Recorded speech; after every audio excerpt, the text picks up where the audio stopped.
desafiador para diversas áreas da saúde. E já seria sem um cenário de pandemia do novo coronavírus, né? Com a Covid-19 ficou ainda mais desafiador.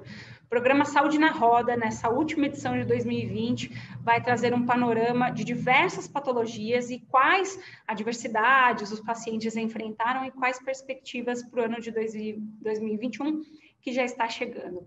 Para participar dessa edição especial do programa, nós convidamos a doutora Zuleide Dantas Linhares Matar, pediatra, presidente da Associação Brasileira de Asmáticos, a ABRA. Tudo bem, doutora Zuleide? Seja bem-vinda. Obrigada pela presença. Obrigada.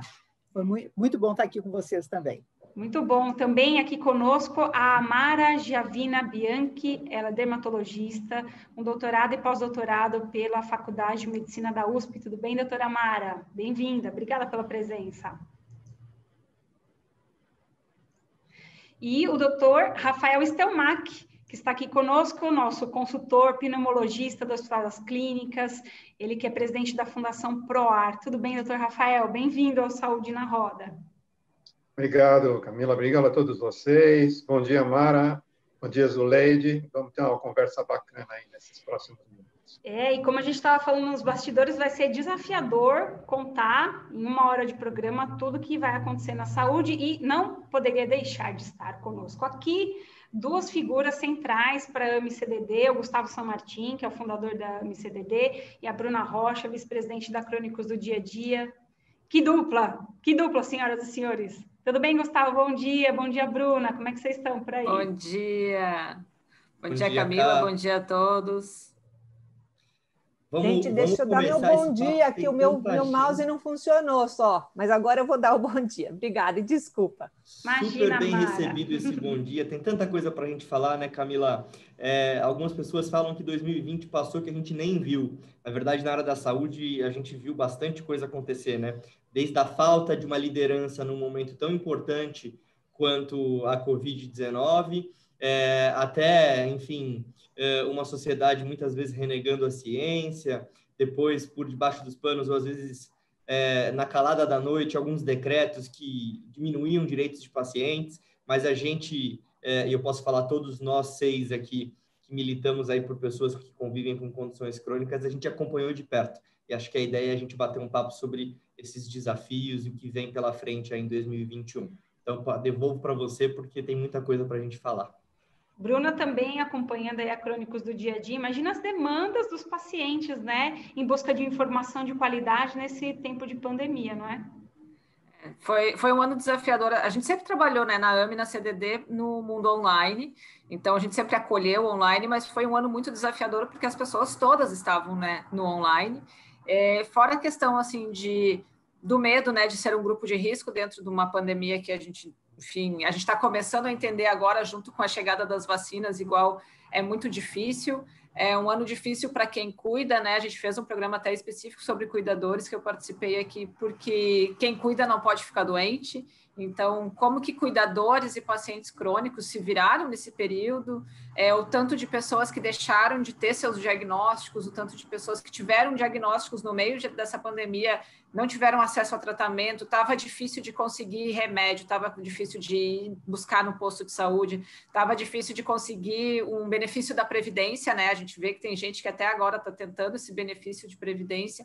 Então, foi um ano muito desafiador para quem convive já com uma condição crônica de doença e quem estava em busca de diagnósticos, fora as pessoas que estão tendo sintomas de doenças, mas não estão buscando médicos por conta da pandemia. Então, assim, a gente sabe que ano que vem, nos próximos anos, a gente vai ter aí um surto, né, muito grande de outros diagnósticos de outras doenças, talvez em um estágio mais grave, porque esse ano inteiro muitas pessoas deixaram de cuidar da sua saúde geral, enfim, por conta de todo o isolamento, enfim, de todo esse cenário que a gente está vivendo e que ninguém esperava passar esse ano, né, Camila? É verdade. Não, e aí eu vou trazer alguns números agora de dezembro, tá, de 2020, como a gente está gravando esse programa, né, não sei se as pessoas vão acompanhar o programa no primeiro semestre do ano que vem, no segundo. Então, olha, dados de dezembro de 2020, a gente pode oscilar um pouco para mais ou para menos, ó. O Brasil tem a maior média móvel de mortes por Covid em quase 2 meses. Números indicam 588 óbitos por dia na última semana. Total se aproxima de 177 mil.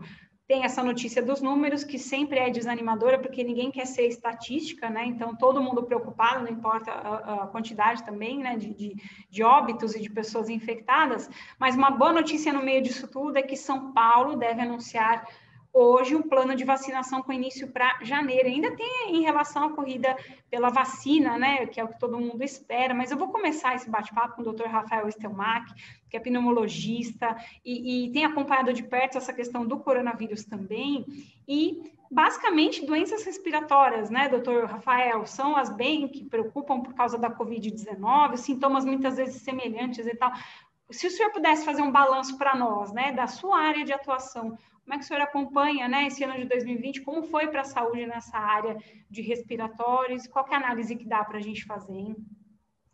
Camila, eu acho que a primeira coisa que eu queria falar em relação às doenças respiratórias crônicas é uma boa notícia deste ano. Para não começar com a má notícia, ela tem a ver com aquilo que eu entendo que aconteceu quase uma mágica. E essa mágica é que as pessoas começaram a entender, infelizmente, com a Covid, que elas têm pulmões. A maior parte da população não entende o que são os pulmões, que são 2 órgãos muito grandes, abraçando o coração, trabalhando diretamente com o coração, e as pessoas tinham informação zero do pulmão para entender efetivamente o que era a doença que foi impactante esse ano, definitivamente, né? Mas eu estou dizendo isso porque a gente da área da saúde, das doenças respiratórias crônicas em particular, a gente sempre reclamou da negligência em relação aos diagnósticos das doenças respiratórias crônicas, que a gente tem trabalhado muito forte, né? Na Fundação ProAr, mas também nas outras entidades aí. Então, eu acho que isso é uma boa notícia, saber que você tem um pulmão, saber que ele pode ficar doente, saber que ele pode matar, né? Então, eu acho que essa é a minha esperança, de que a gente consiga sair desse momento melhor informado e lembrando que existem outros órgãos a não ser aqueles os mais comuns, como a pele, por exemplo, e o coração, né? E eu acho que sim, né? Infelizmente, a gente, sei lá, a evolução natural trouxe um vírus desconhecido para todos nós da área médica, propriamente dito, de uma evolução catastrófica, eu diria, para alguns, mas com muitas dúvidas sobre o acometimento da doença individualmente, que pode ser muito simples, muito de evolução muito curta e sem nenhum impacto, até, infelizmente, mortes por insuficiência respiratória por lesão muito importante do pulmão ou dos pulmões propriamente dito. E eu acho que o pior de tudo, no sentido é que a comunidade científica mundial não conhecia nenhum remédio ou medicamento que pudesse combater efetivamente e matar o vírus. Esse era o que a gente queria e não tem, né? Não tem até hoje, a gente não conhece isso até hoje, e fomos mitigando e aprendendo a trabalhar com esses casos, principalmente os casos mais graves, mas de grande impacto e, claramente, repetindo o que todo mundo diz, uma pandemia, ou seja, uma doença mundial de impacto no mundo inteiro, com esse impacto de mortalidade ou de letalidade, que é assim que se chama, muito grande dessas doenças. Eu acho que nós aprendemos muito, mas também sofremos muito. Acho que os profissionais de saúde foram extremamente impactados, inclusive com mortalidade, e isso é muito ruim, né? Houve uma letalidade específica na área dos profissionais de saúde, né? Muitos, inclusive médicos, faleceram por conta disso. Então, eu acho que assim é um alerta em relação às pandemias. Já se dizia que as pandemias viriam ao nosso cotidiano a partir de um determinado momento, talvez por uma questão relacionada ao nosso meio ambiente ou não, ninguém sabe exatamente. Então, eu acho que a gente termina o ano sabendo o que é a doença quais são os riscos que ela pode ter e também quais são as necessidades que nós precisamos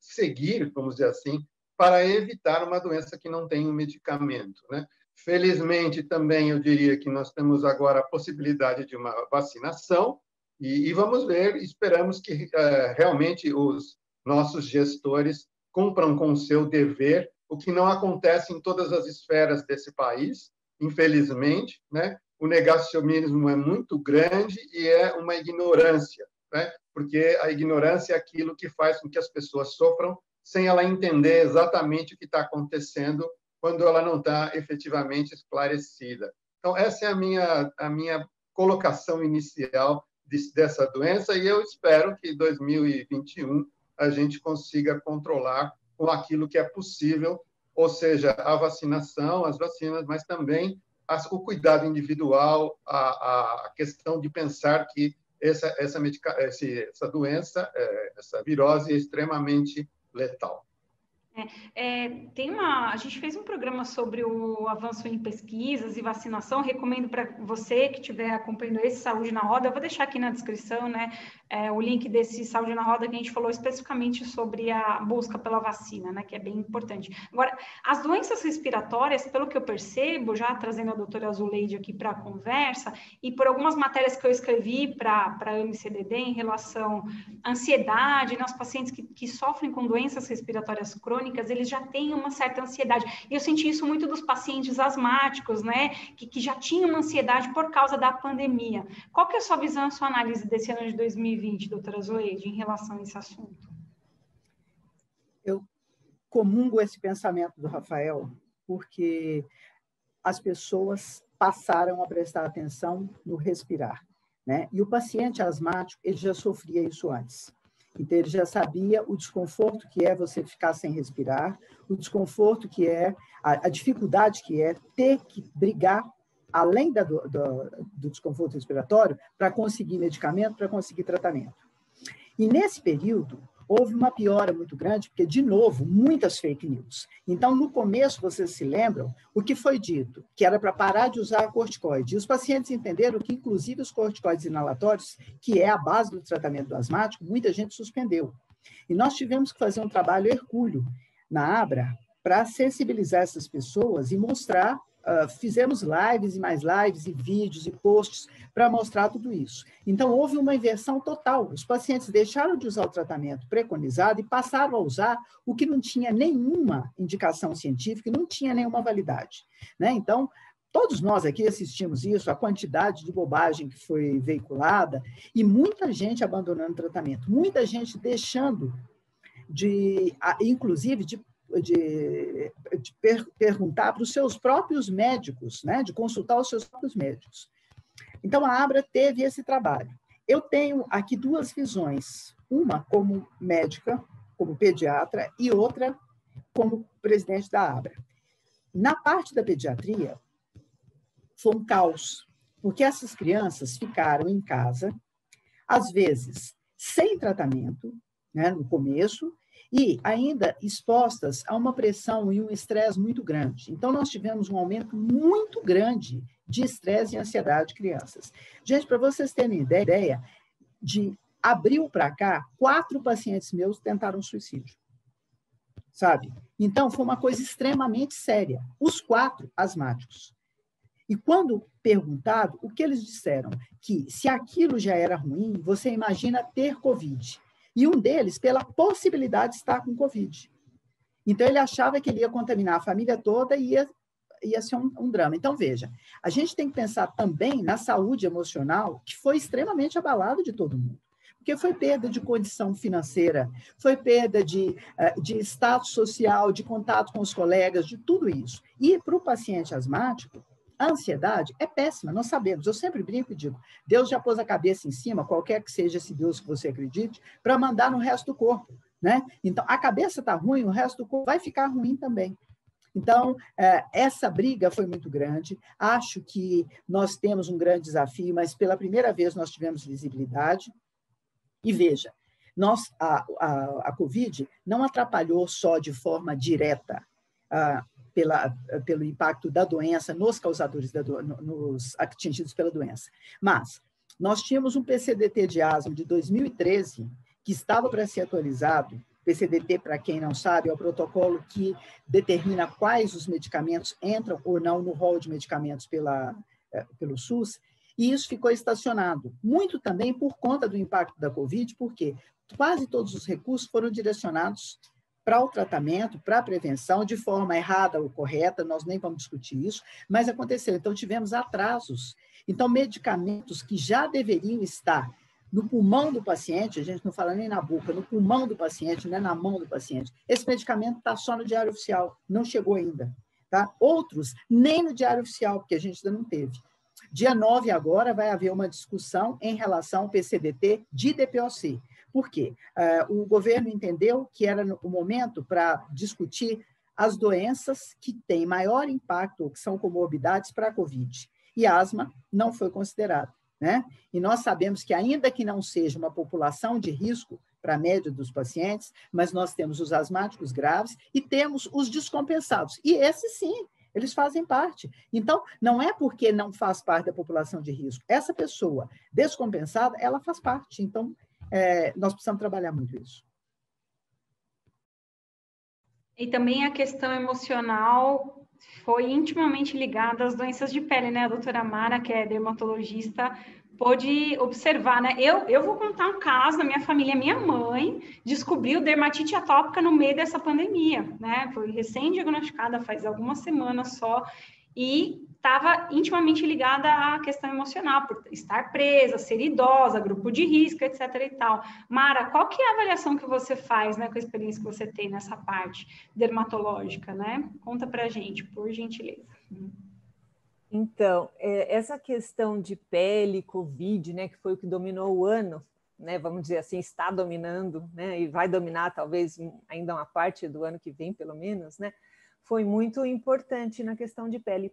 Primeiro porque começaram a surgir vários relatos de casos, principalmente na Europa, onde a pandemia começou, de manifestações cutâneas do Covid. Quer dizer, então você olhava uma urticária e aquilo podia ser Covid. Você olhava um eritema multiforme, podia ser Covid. Você olhava cianose, vasculites, tromboses nos dedos, podia ser Covid. Então, acabou que qualquer paciente que chegava no seu consultório com uma manifestação, você falava, gente, será que é Covid?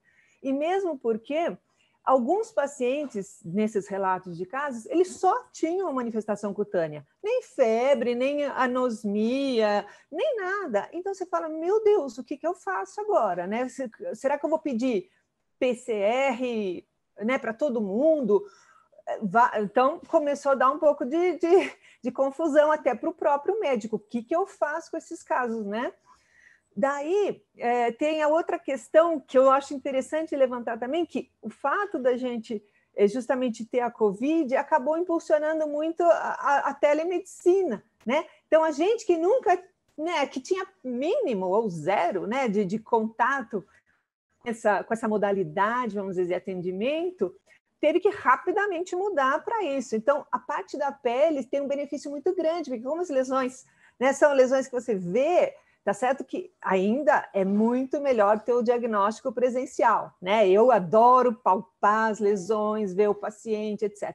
Mas numa emergência, né, como vários meses os pacientes não queriam ir ao consultório, não podiam, não deviam, para falar a verdade, sair de casa. Então, essa telemedicina acabou entrando na jogada, que foi uma novidade, na minha opinião, boa, né? Que era uma ferramenta que a gente pode utilizar de forma comedida, né? Bem intencionada, etc. Eu acho que foi uma experiência interessante que trouxe a Covid. E na parte psicológica, que nem você falou, nossa, absurdamente afetou, porque pele e sistema nervoso estão intimamente correlacionados, né? Então, tem muitas doenças que se agravam com o estresse. A dermatite atópica, que nem se falou da sua mãe, a gente viu muito caso de desencadeamento durante a crise, de piora intensa durante a crise. A psoríase, fatalmente estresse e psoríase andam muito lado a lado. A alopecia areata, que são a queda de cabelo, às vezes localizada, às vezes mais generalizada, e não é só cabelo, pode ser sobrancelha, pode ser outras áreas e tal. muitos casos durante a pandemia. Eu acho que o vitiligo, que também é uma doença autoimune relacionada. Então, assim, a gente viu uma variedade enorme de casos relacionados ao estresse mesmo da pandemia, ansiedade, e em qualquer faixa etária, em qualquer população economicamente, eu digo, né? Acho que não teve um ser humano assim que falou, não, estou tranquilo. Ninguém, nem médico, não médico, ninguém conseguiu passar esse ano assim, estou sossegado, não estou bem aqui, todo mundo teve receio do Covid, de passar para os outros, se não de pegar propriamente, né? Então, eu acho que na parte de dermatologia foi bastante desafiador, né? Que nem eu falei, esse lado do estresse piorando as doenças e o lado das manifestações do Covid na própria pele, deixando a gente com um nó na cabeça. Mas, por outro lado, acho que essa parte da telemedicina foi um avanço que não iríamos ter se não tivesse a necessidade premente de atender esses pacientes de alguma forma. Sem dúvida. Não, e sabe o que eu lembrei também, Mara, no começo do HIV, né, que os pacientes começaram a chegar num consultório do sarcoma de Kaposi, né, que uma vez eu fiz uma matéria sobre isso, né, a história do surgimento do HIV, e os primeiros pacientes relatavam isso, né, lesões na pele, como um sinal de que estavam com o vírus, né, então, nossa, essa parte até, confesso que para mim foi bem curiosa, assim, que os pacientes chegavam com lesões na pele achando que poderia ser Covid, né.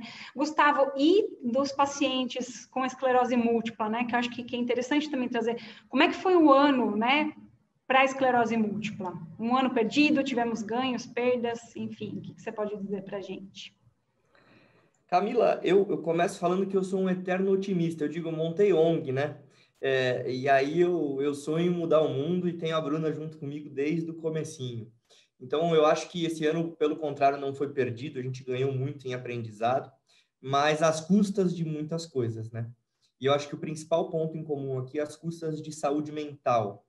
E aí eu vou extrapolar a esclerose múltipla, a patologia, porque a gente já identificou vários temas aqui comuns, a dermatite atópica, urticária crônica, depois falamos de asma, DPOC, e esses temas comuns, eles mostram para a gente essa necessidade de olhar, Camila e todos os meus amigos aqui compartilhando essa informação, para a saúde como um todo, né?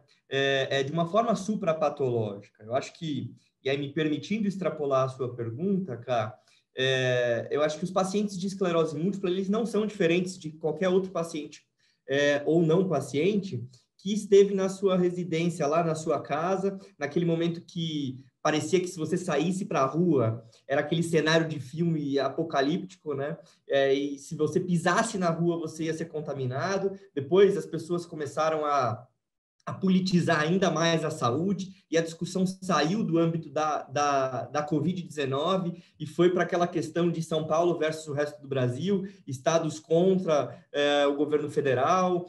Nesse inteirinho, a gente teve aí mudanças de ministros. Eu estava fazendo a conta antes da gente entrar, a gente teve nos últimos 4 anos, 5 ministros. 3 deles só nesse ano.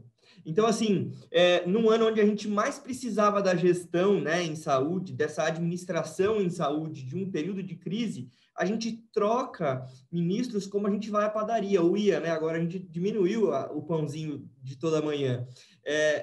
Então, no final das contas, a gente não está falando aqui da esclerose múltipla, da DPOC ou da asma, a gente está falando da saúde no Brasil. E aí eu queria provocar os meus amigos, e eu chamo de amigos porque já compartilhamos muitas lives juntos, o Leide, que é a madrinha, a pediatra do meu filho, o Rafael é um grande amigo, a Mara também, que são pessoas que lecionam, atendem e têm experiência tanto no público quanto privado e, de certa forma, militam, eu digo de certa forma, direta ou indiretamente, militam junto a associações de pacientes, né?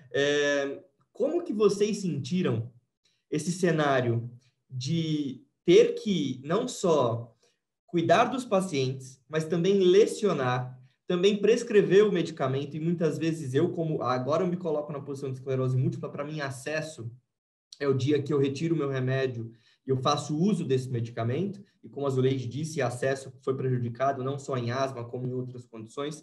Vocês, profissionais da saúde, como foi o impacto dessa falta de liderança, dessa falta dessa gestão estruturada, um plano estratégico, e a gente ainda vê isso, né? Não temos um um plano de vacinação completo e formal, uníssono a nível nacional. Como que vocês sentem, eu deixo para quem quiser responder, mas já envolvendo todos, como que vocês sentem isso literalmente na pele aí, desses vários lugares que vocês ocupam? O quanto isso impacta e pode impactar a forma como a gente vai continuar garantindo qualidade de vida para esses pacientes?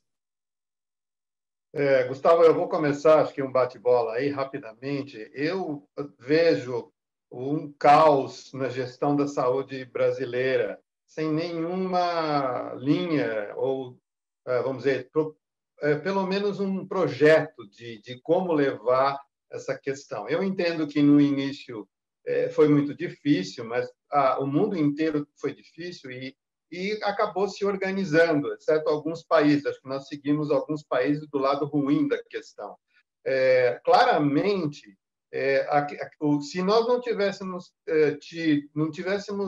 tido um posicionamento mais ativo dos prefeitos e dos governadores em certos estados e certas cidades, teria sido muito pior. Então, eu acho que assim, nós já não tínhamos uma grande expectativa em relação ao Ministério da Saúde. Eu acho que, historicamente, nos últimos anos, não atendeu às necessidades, não entendeu o que aconteceu com o SUS, né, especificamente a necessidade, inclusive, de recursos ao SUS. Há anos que se fala que nós precisamos de mais recursos para o SUS, mais para que a gente possa colocar alguma coisa, talvez do dobro do PIB que se usa hoje para poder resolver a questão, ou pelo menos melhorar o atendimento, e isso foi deixado para os municípios e para os estados, o que é difícil, principalmente na vigência de uma pandemia. Ou seja, na pandemia não importa onde você mora, não importa se você está em São Paulo e vai ir para Belém, essa questão sempre vai ser impactada. Então, eu vejo no Ministério o que se perdeu um pouco, quais eram as prioridades e, principalmente, definir recursos para melhorar o Sistema Único de Saúde. Muita gente elogiou o Sistema Único de Saúde, mas eu vejo claramente essa deficiência e, obviamente, você já disse que é o que nós sabemos, né? Não existe uma gestão de saúde, existe uma pessoa que está lá para poder fazer alguma coisa que é uma burocracia, e não um agente de saúde, no sentido mais amplo da palavra, para contornar isso. Alguns estados foram melhores do que outros, mas com muita dificuldade. E eu acho assim, efetivamente, como nós não tínhamos uma orientação, eu acho que todo mundo ficou um pouco perdido, né, do que tinha acontecido, efetivamente. Então, todos os pacientes, em todos os níveis socioeconômicos, tinham dúvidas em relação ao que ia acontecer, pedindo quais seriam as melhores medidas, quais seriam os medicamentos, aonde a gente vai pegar o medicamento, e não se viu isso, com raríssimas exceções. É quase um salve-se quem puder. Então, eu não posso dizer que nós temos uma política de saúde hoje no Brasil, que não existe, ministério gerenciado por uma pessoa que não tem capacidade de fazê-lo, né? E o governo como federal como simplesmente dizendo, bom, isso não é nada, isso é uma bobagem, vai passar, blá, blá, blá, blá, blá, blá, blá, blá, blá, colocando fake news. Então, acho que, para resumir, a ansiedade em relação à sua própria doença, não é? Por exemplo, DPOC, que a gente falou aqui, que existe um risco maior do que de asma para o COVID, essas pessoas ficaram muito assustadas e com medo de simplesmente não ter nenhum tipo de acesso. Então, acho que isso foi muito ruim, acho que isso precisa mudar rapidamente, porque não é justo com a população e precisaria colocar pessoas que entendem um pouco dessa questão da gestão da saúde, o que não aconteceu nesses últimos 2 anos. Acho que só complementando um pouco o que o Dr. Rafael disse, o que a gente viu muito foi o que a gente tem visto nos últimos anos em política, né? Uma ideologização e uma separação como se fosse times de futebol, e as pessoas não estão entendendo que é saúde no geral e que a gente está querendo o bem de todas e todos, né? Não é só uma questão de se eu sou a favor ou contra um governo ou não, e isso prejudicou muito, né, nesse sentido, porque aí a gente...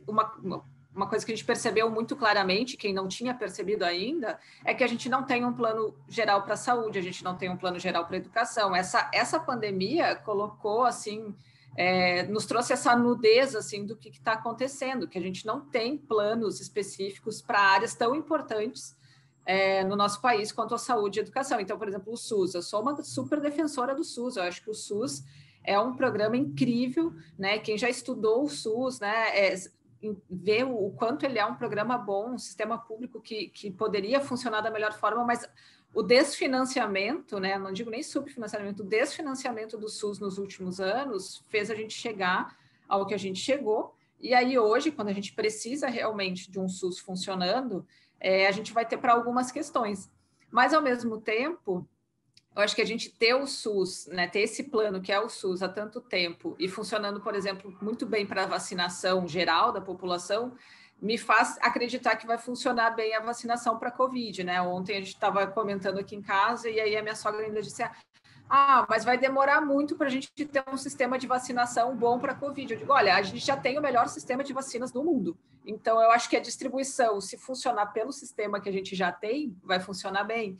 Então, assim, a gente aquela questão da síndrome de vira-lata, né? A gente sempre acha que o nosso é pior, mas no fim a gente tem um plano que no papel é muito bom, mas agora a gente parou para olhar que a gente está sem ninguém que realmente coordene isso, né? Então, se a gente conseguisse uma coordenação em saúde, né, e pessoas interessadas em desenvolver planos, pessoas como o Dr. Rafael disse, que tenham essa visão de saúde realmente para estar ali na administração desse ministério, enfim, a gente conseguiria talvez ter um sistema melhor e as pessoas não ficariam perdidas, que foi isso que aconteceu.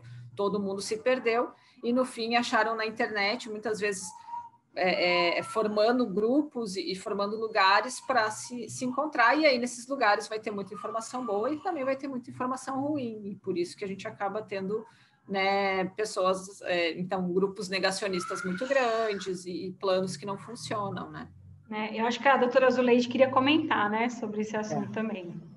Bruna, você tocou num ponto muito importante, mas muito mesmo, em relação ao enfraquecimento do SUS. E o que aconteceu, esse problema, a gente sempre coloca a culpa, né, ou uma parte da responsabilidade no governo, mas eu faço aqui a meia-culpa, que nós tivemos um impacto muito grande de médicos que se propuseram a fazer um papel de deseducação absurdo, sabe? De sair propagando coisas completamente sem sentido. Pessoas que nunca trabalharam com saúde pública resolveram fazer live falando disso e como se fossem grandes entendidos disso. E, sabe, desvalorizando o SUS, desvalorizando o atendimento público, vindo com desmonte de informações que a gente tinha há muito tempo. Então, eu digo, o que acontece assim, eu sempre entendo, pelo fato de eu ser pediatra, eu tenho que arranjar sempre uma linguagem figurada para fazer com que a criança entenda. E isso eu levo também nas informações para a Abra, quando fala de paciente. O nosso movimento, sempre, como o movimento da Terra, de rotação e translação, faz com que as subidas e descidas, que acontecem todos os dias, vá caminhando e a gente consiga progredir. Mas nós estamos só na rotação, a gente não está tendo translação, nós estamos patinando. A gente tem uma informação, depois o seu trabalho é desinformar, alguém desinforma, você tem que informar de novo. A gente não consegue progredir. Quando a gente chama para participar de consulta pública, as pessoas não conseguem entender, porque muitas vezes o próprio médico que está cuidando fala, isso não é importante, você não tem isso.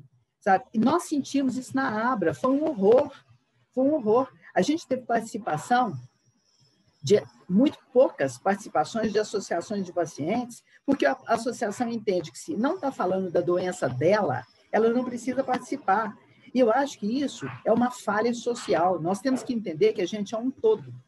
Então, muito mais do que pensar se essa vacina vai ter algum efeito colateral no futuro, nós temos que pensar que a gente precisa primeiro ter futuro. Porque se a gente não viver, a gente não vai saber nem se tem efeito colateral. Então, tem que parar com esse tipo de coisa. E essas políticas públicas equivocadas estão atrapalhando, e muito. Quantas e quantas vezes nós tivemos que responder ali na Abra paciente que foi até o SUS e aí foi dito a essa pessoa, não, tudo isso agora está parado, agora o intuito é Covid. Cara, mas ele precisa respirar, né? Independente dele ter ou não Covid, ele precisa ter acesso ao medicamento dele. Nós batemos na porta de Secretaria de Saúde, Gustavo sabe disso, o Rafael também, para tentar mudar um pouco essa política e pegar medicamento de alto custo, que a gente sabe que não é alto custo, porque ele não é caro, e trazer para a farmácia popular. Ah, não, mas a nossa política é essa. Que política? A gente não tem uma política pública de saúde. A gente tem canais. Uns fazem assim, outros fazem assado, alguns estados funcionam muito bem. Você pega o Espírito Santo, que a coisa funciona muito bem. Você chega em Minas Gerais, fica um caos. Então, São Paulo, essa bagunça, dependendo da cidade onde está. Então, isso foi muito, muito duro, e está sendo muito duro. Quando você pergunta, Gustavo, como está sendo, você acompanha isso como amigo e como paciente também. Atender o paciente no dia a dia por telemedicina, foi como a Mara falou, nós descobrimos isso, e a gente tem feito e está conseguindo dar um suporte. Mas isso está no seu quintal, você tem muito mais coisa. Né? Então, essas políticas precisam ser modificadas, precisam ser fortalecidas. Eu concordo com todos os que falaram anteriormente, acho também que não houve uma coordenação, né, nacional para combate mesmo ao coronavírus, muito pelo contrário, né, muita desinformação, fake news, que nem vocês falaram. Eu particularmente acho que o estado de São Paulo até foi muito bem, né, para toda a situação que nós temos aqui.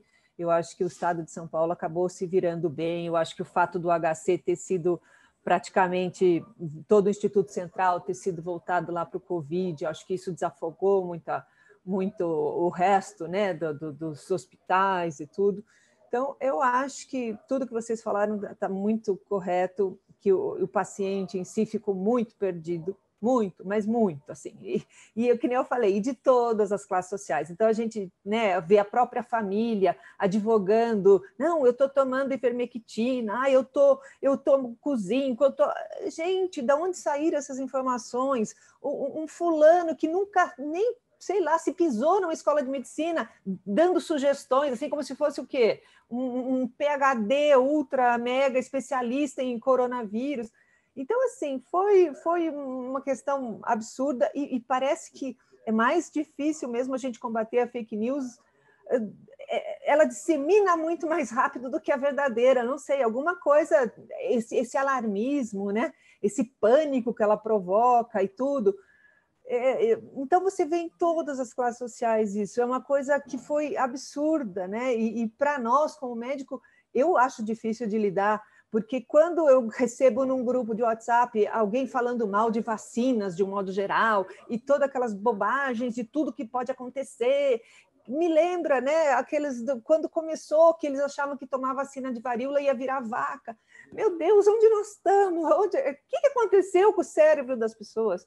Eu não sei, eu sei que acho que esse temor, essa ansiedade, esse pânico geral, né, deixou as pessoas meio sem noção, realmente, assim, perdeu o chão, muitas estão vagando por aí em qualquer onda que entra e vai naquela onda de pânico. Eu senti isso em todas as esferas, pacientes, família, amigo, tudo. Não teve quem não se perturbou com tudo isso daí e politizou, inclusive, isso daí, né? O que é muito desagradável, porque parece que nós não somos, que nem a Zuleide falou, times de futebol, a gente quer o melhor para todo mundo, não, porque essa vacina, porque esse não sei o quê, esse não está apoiado. Gente, né? Vamos pensar mais amplo, né? Não dá para ser tão limitado assim. Mas essa é a minha sensação. E essa coisa da fake news, né, gente, é assim, como lidar, como lidar, como conviver com a fake news, que agora já não tem, é muito difícil, assim, o governo não tem aparato, nem sei se quer ter aparato para combater as fake news, não é mesmo? Então, eu como jornalista, no meu lugar de jornalista, me sinto cansada de toda hora, né, ter que ficar falando, gente, isso é fake news, apurando informação, E, Gustavo, isso só prova a necessidade urgentíssima da gente ter informação de qualidade para os pacientes que mais precisam dessa informação de qualidade. Enfim, a AMI-CDD faz isso aí também, né, com toda a curadoria, com o conselho científico, né, para checar as informações e com esse cuidado. Então, cada vez mais a gente precisa de informação de qualidade para além de fake news, porque é o tipo do mal que a gente vai ter que aprender a lidar, né? Olha, enquanto todos falavam, eu ficava pensando, tá, como que eu vou agora tocar essa live para achar o ponto comum? Aí, em algum momento, eu achei que o ponto comum para a gente falar aqui era educação em saúde. Mas depois eu falei, puxa, mas educação em saúde, ela vai educar quem? E a quem? Porque a informação de qualidade, infelizmente, da forma como os algoritmos das redes sociais funcionam, nem sempre ela vai alcançar uma grande parte da população. Seja porque a gente está dentro de uma bolha, né? Somos todos brancos aqui, vivemos em bairros seguros, mas não é todo mundo que tem acesso à informação de qualidade no momento que quer.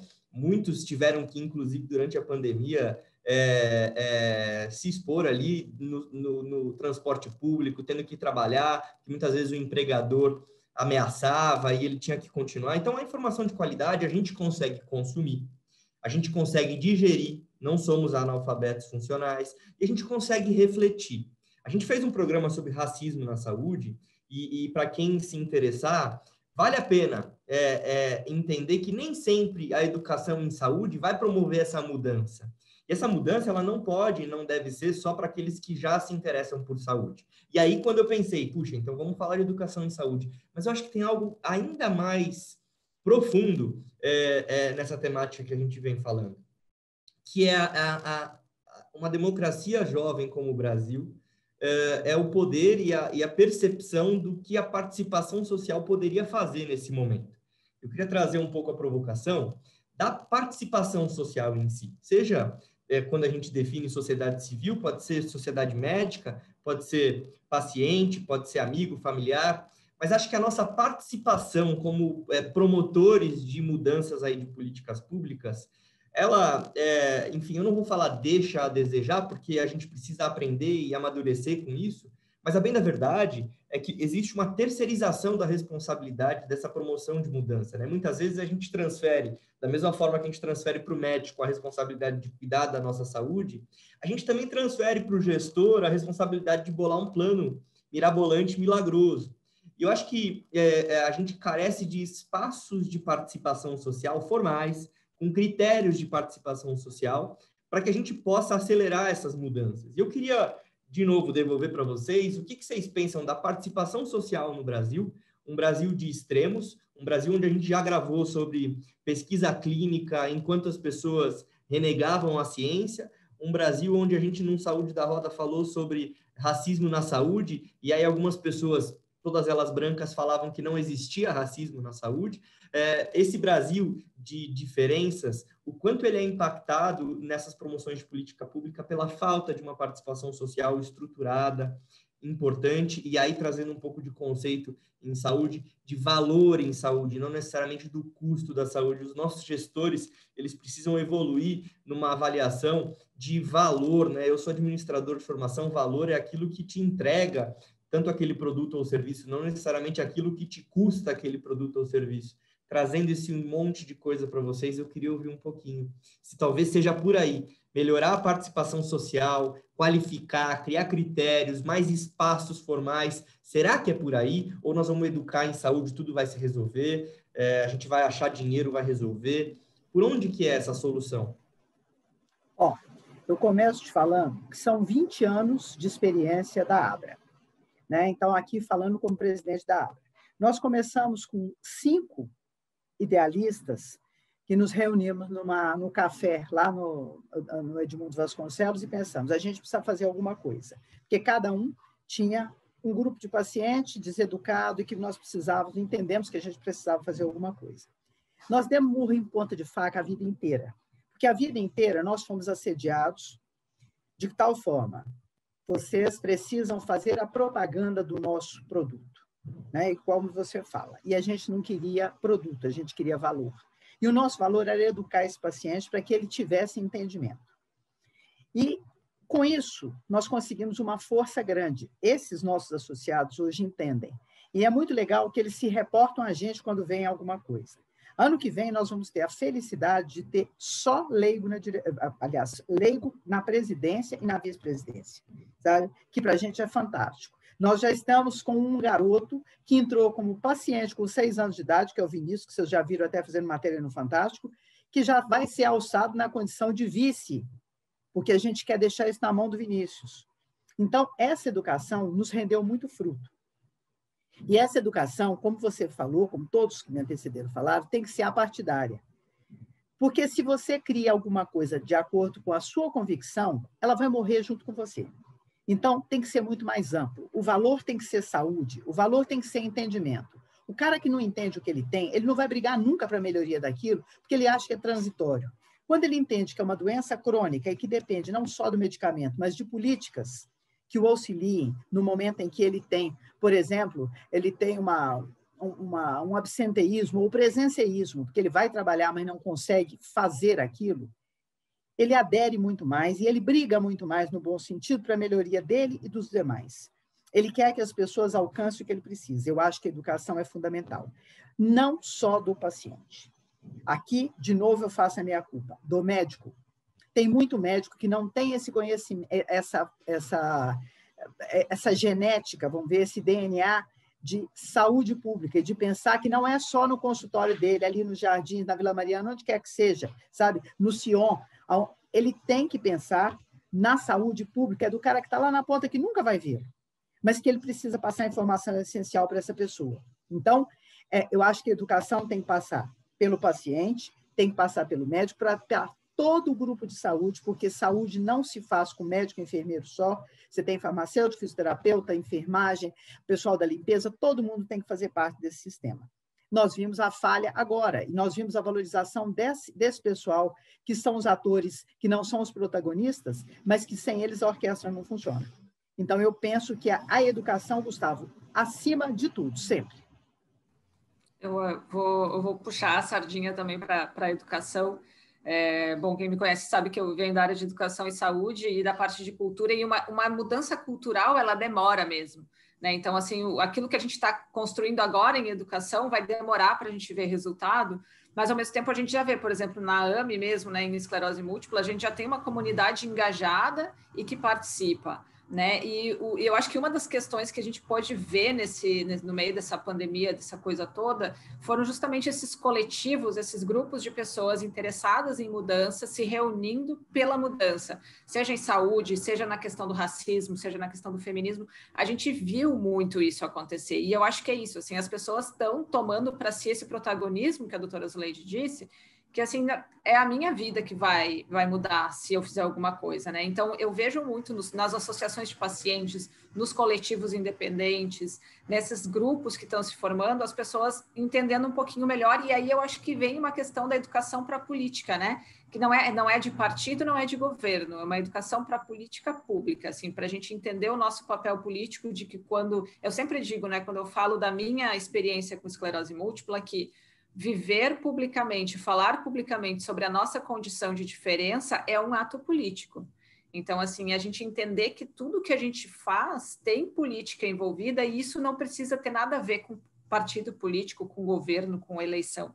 Tem a ver com uma participação pública, né? Da gente se ver como público e se colocar nesse espaço. Então, eu também vejo muito a educação como um meio, e a gente sabe que é demorado, mas, ao mesmo tempo, a gente já tem visto algumas mudanças que podem vir, né, ser maiores. Eu só acredito que a gente tem que chegar em lugares que a gente não chega, né? A minha culpa de AME-CDD, a gente está muito no mundo online e a gente sabe que a gente não está chegando em camadas populares que talvez a gente deveria estar chegando, né? Então, assim, como que a gente vai fazer para chegar nesses lugares que precisam e que têm provavelmente desafios muito maiores, que têm questões diferentes da minha no meu dia a dia, para a gente conseguir entender quais são esses desafios, para daí realmente ter alguma mudança. Gustavo, só gostaria de falar 2 coisas rapidamente. Eu entendo que a fake news, para todos vocês, é um crime, né? Eu entendo que a pessoa que milita a partir de fake news é um bandido, né? Uma pessoa que provoca ou pode provocar uma evolução muito ruim para as pessoas. Daí eu entendo que isso está acontecendo no mundo devagarzinho, né? Mas aqui no Brasil quase nunca. As pessoas que mentem que fazem impacto no sentido de piorar a vida das pessoas, isso é um crime e precisa ser tocado desta forma. A questão é que diz, não, eu tenho na democracia, eu tenho o direito de falar o que eu quiser. Não tem. A democracia é exatamente o contrário, é falar aquilo que é o certo para as pessoas melhorarem as suas atividades. Isso precisa ser colocado. Nós ainda no Brasil somos muito fracos nessa questão, e quando se indica, né, ou se prende uma pessoa que falou fake news, muita gente fica, eu não tenho direito de falar. Você não tem direito de falar coisas erradas, porque elas podem podem levar os pacientes a uma situação muito pior. Então, eu acho que tem que ser por aí, infelizmente, para a gente aprender tudo que a Bruna, tudo que a Zuleide falaram em relação à educação. E eu vou terminar dizendo que eu acho que a educação, sim, Gustavo, é importante, educação política para as crianças. Nós tivemos, nesse país, 30 anos de ditadura que impediram uma formação educacional na política. Isso foi determinado por aquela gestão de 30 anos. E nós vamos resolver ensinando as pessoas não somente aritmética, equações, etc., mas também os seus direitos, aquilo que elas têm direito. Isso nos falta. A nossa educação no serviço público, nas escolas públicas ou nas escolas privadas, não existe até hoje, fazendo o mesmo, reproduzindo um erro que foi imposto muitos anos atrás, que continua até hoje. Então, as crianças, os jovens, aqueles que estão aí, vejo hoje muitos jovens angustiados, né, entendendo que a gente está sofrendo, entendendo o sofrimento das suas famílias, não compreendendo totalmente porque uma pessoa fala A e o outro fala B. Isso precisa entender que é uma questão de políticas que são boas para as pessoas. Políticas em termos de democracia é isso, para todo mundo, e não para uns e para outros. E sem ideologia política, né? A política, como o doutor Rafael falou, desde a pequena infância, para que as crianças saibam o direito delas, o direito à própria saúde, né? Que tem toda uma esfera política e todo mundo aqui bem sabe o quanto é difícil, muitas vezes, lutar pelos nossos direitos em saúde. E a Mara também a gente queria a sua visão sobre educação. Infelizmente, para encerrar nosso programa, que a gente já está nos minutos finais. Obrigada, Mara. Obrigada a vocês. Nesse quesito, eu acho assim, concordo com todos, obviamente, né? Eu acho que a educação é fundamental. Acho que esses programas de conscientização, por exemplo, agora a gente está no Dezembro Laranja, que a Sociedade Brasileira de Dermato promove, com o intuito de acender uma luzinha nas pessoas sobre o câncer de pele. Então, assim, as sociedades, né, de especialidades como um todo, vocês, né, associações de pacientes, isso daí é fundamental no meu ponto de vista. Eu acho que a gente tem visto florescer cada vez mais isso. Eu fico muito feliz de ver que até então ninguém conhecia as associações, né, não sabia nem que tinha, agora tem praticamente quase todas as doenças, não digo quase todas, né, mas as doenças mais graves, mais crônicas, assim, os pacientes estão se unindo com a sociedade civil. E o que eu vejo também é que, às vezes, por mais que a parte privada da história, né, às vezes laboratórios e tudo, queiram também fazer alguma coisa educativa, eu acho que se eles convidarem pessoas apartidárias, sérias, éticas, eu estou dentro. Quer dizer, eu não acho que seja ruim promover só porque a indústria está fazendo esse patrocínio. Por exemplo, outro dia eu participei de um seminário da Folha online sobre melanoma, que foi patrocinado por um laboratório. Ele, lógico, tem segundas intenções nisso, mas se isso serviu para alertar o público sobre o melanoma, como ele se desenvolve, ou quando, né, pensar no melanoma, algumas dicas de fotoproteção, etc., eu acho que está valendo, contanto que as pessoas sejam éticas, né? Quem está participando ali, de falar a realidade, não o que o laboratório quer escutar, obviamente. Então, eu acho que a educação, nesse ponto de vista, é fundamental.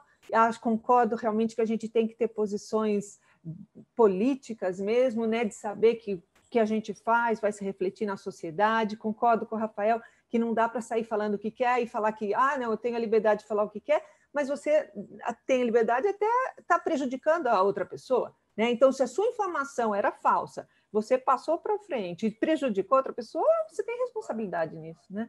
Então, eu acho, sinceramente, que tudo que foi falado está muito, muito correto, e acho que a gente tem que ampliar a nossa visão, assim, de tentar o maior número de meios possíveis, que nem vocês estão fazendo, seja online, seja podcast, seja vídeo, seja escrito, né? De qualquer forma que seja, para essa informação, essa boa informação ser divulgada, né? E combater as fake news, porque realmente é cansativo demais, assim, né? Chega uma hora que até no grupo você não responde mais, fala, cansei de falar a mesma coisa, desculpa, não é possível que essa pessoa não tenha entendido ainda. Mas, enfim, é o nosso papel, acho que como médicos também a gente tem essa função de educadores também, né? Para os pacientes, para a sociedade, para todo mundo. Obrigada pela oportunidade, viu, gente? Estou à disposição sempre que quiserem.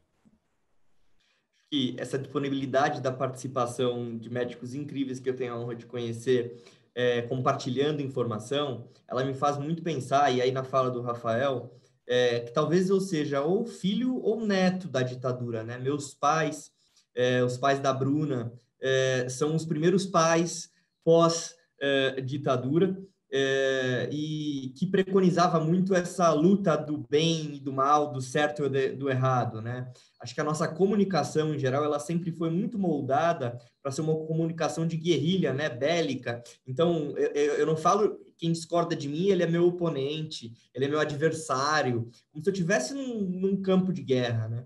E eu acho que isso politizou muito, ou melhor, polarizou muito as opiniões.